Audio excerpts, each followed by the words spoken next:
আমাকে জানানো হলো যে বিডিআর দরবার হলে গোলাগুলি হচ্ছে। আমি সঙ্গে সঙ্গে আমার গাড়ি পাশেই ছিল, আমি গাড়িতে উঠে দ্রুত আমি ধানমন্ডি ক্যাম্পে চলে আসি, ধানমন্ডি ফিজিক্যাল ট্রেনিং ক্যাম্পে। সেখান থেকে আমি 7টা AK-47 ড্র করি, প্রায় 2000 রাউন্ড নিই, আমার সাথে আরও 7 জনকে সঙ্গে নিয়ে নিই। আমি 10টার ভিতরে পৌঁছে যাই 4 নম্বর গেটের কাছে, এখানে জাপান ফ্রেন্ডশিপ ঠিক হসপিটালের উল্টা দিকে আমি যে ওখানে অবস্থান নিই। তখনও গেটে কিন্তু 2 থেকে 3 জন সৈনিক পাহারা দিচ্ছিল, 1টা 2টা গুলি আসছিল। এর ভিতরে আমি এডিজি কর্নেল রেজানুরকে জানালাম, ডিজি হাসান মাহমুদকে জানালাম। আপনি জানেন এই হাসান মাহমুদ পরবর্তী যে পুলিশের সে IGP হয় এবং স্পেনের রাষ্ট্রদূত হয়, এবং কর্নেল রেজাকে কিন্তু তারা পরে আপনার মেজর জেনারেল বানায়। MS ছিল, সে GOC ছিল। যে এরা কী করলো, আমাকে ফোন করে একটার পর একটা ফোন শুরু করলো যে জামান তুমি ভিতরে ঢুকবে না। তা আমি জিজ্ঞাসা করলাম, স্যার আমরা এখানে অফিসারদের তো মেরে ফেলতেছে, আমাদের কাছে আসতে গুলি শুরু হয়েছে। পরে যে না তুমি ভিতরে ঢুকবে না, আমরা প্রধানমন্ত্রীর সাথে বসেছি যমুনা ভবনে, উনি বলছে কেউ গোলাগুলি করবে না, উনি এটা শান্তিপূর্ণভাবে সমাধান করবেন।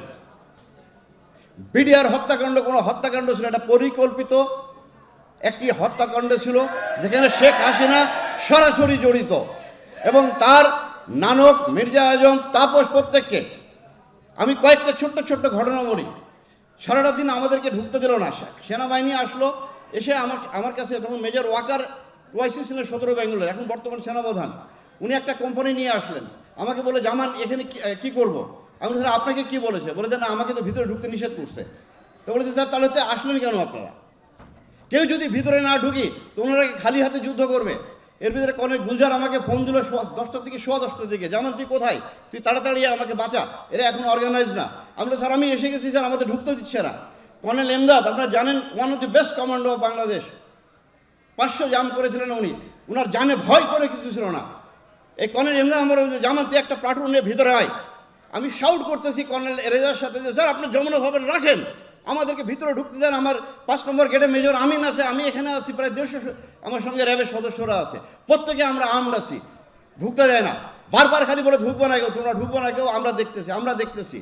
এর ভিতরে আপনার আমার কোর্স মেজর হাসান ফোন করলো, দোস্ত তুই আয়, এরা আমাদেরকে মেরে ফেলবে। আমি বলছি আমি ঢুকতেছি, আমি একটু আগে যাই, গুলি আসে, আমি আবার ডানে যাই, বামে যাই, আমার সামনে দেখলে একটা ছোট্ট বাচ্চা মারা গেল।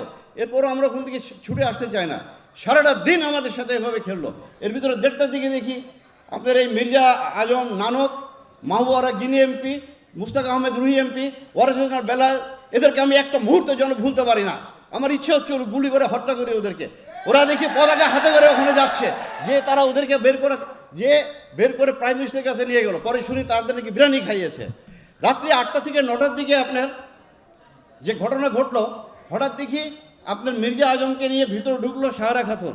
সে যে কোয়ার্টার থেকে কিছু বিডিআরের DD অফিসারদের আপনার ওয়াইফদেরকে বের করলো, আমাদের কোনো অফিসারদের ওয়াইফকে বের করলো না। তখন রাত্রি 9টা মির্জা আজম ঢুকেছে দরবার হলে। আমার কাছে তখন মেজর মুনির উপরে বেঁচেছিল আপনার সিলিংয়ের ভিতরে, এই মুনির এখনও বেঁচে আছে। এর সঙ্গে আমার কন্টিনিউয়াসলি যোগাযোগ, আমার সে মেসেজ পাঠাচ্ছে, আমি মুনি তুমি যেভাবে থাকো বেঁচে থাকো, তুমি করো না, কথা বলো না। বলে সে মেসেজ দিচ্ছে স্যার মির্জা আজম ভিতরে। মির্জা আজম ভিতরে ঢুকে উল্লাস করছিল, যে বলে যাচ্ছে সে কর্নেল গুলজারের লাশ খুঁজছিল, গুলজারকে মারা হয়েছে কিনা সে দেখতেছে, যে দেখে খুশি হয়েছে সে।